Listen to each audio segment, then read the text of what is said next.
defined is rescue. God looks at you and he sees you beautified with the rescue that he could provide. He's rescuing from circumstance. He's rescuing you from the oppression of the enemy. He's rescuing you from the persecution of people who have thoughts about you other than those that originate in God. He's rescuing you from yourself. You look good to him when you are adorned with what Jesus died to provide. And the opposite of that, if he looks at you and sees you as beautiful when you are adorned with his rescue, if he looks at you and sees something else, turmoil, sickness, trouble, problems, you're not beautiful to him then. And that's not your fault. But the point is he is attracted to beautifying you with his rescue.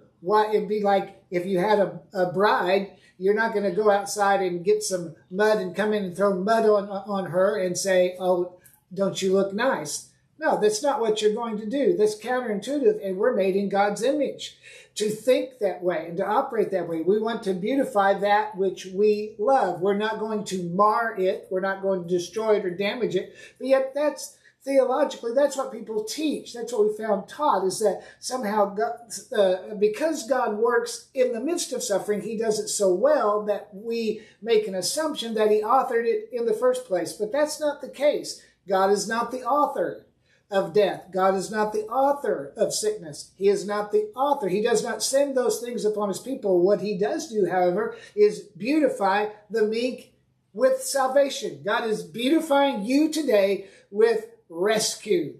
Therefore, the next verse, Psalm 149:5, let the saints be joyful in glory. Why are we joyful in glory? Because Paul said, out of the glory, Philippians 4:19, out of the glory meets your need. We are joyful in glory because we find in the glory the encapsulation, release, and manifestation of the substance of that which we hope for. So let's be joyful in the glory.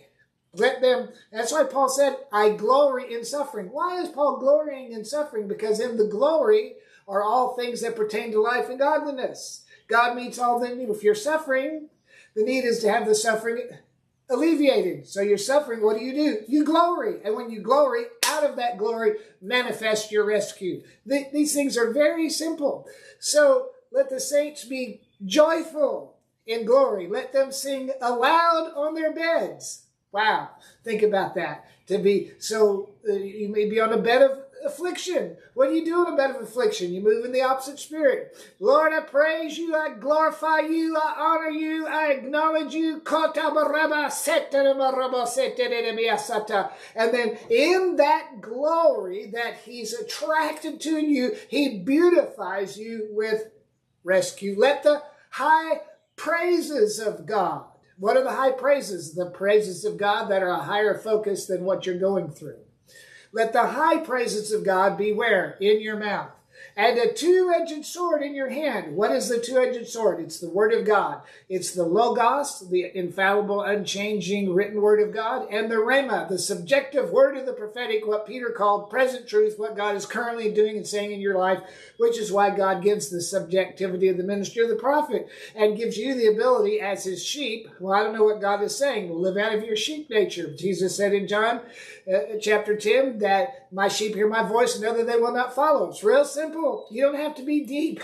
You just simply have to look up to him and say, live out of your sheep nature. You're going to hear his voice. And what do we do with the two-edged sword in his hand? Do we go cut people down? Do we go skewer everybody that doesn't believe like we do? No.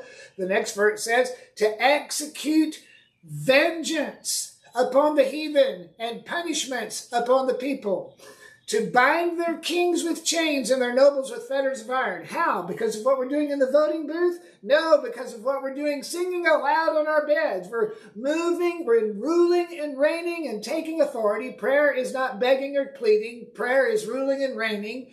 And we're affecting change. We're bringing shift. The church is changing the atmosphere by the high praises of God coming out of their heart, not the political diatribes coming out of their mouth. And the church has forgotten that, unfortunately.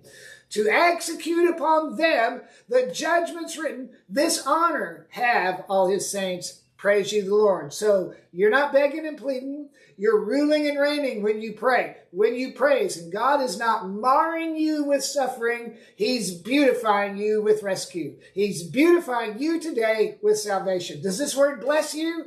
Look at the text to give link in the corner and sow into the word. It's a way of activating your faith. When you sow into the word, what that encapsulates that word becomes manifest in your life. It's not the only way to transact faith. I totally get it. But it is a powerful, powerful way. God bless you. Go to fathersheartministry.net. Subscribe to the Daily Prophetic Word. Have a great day.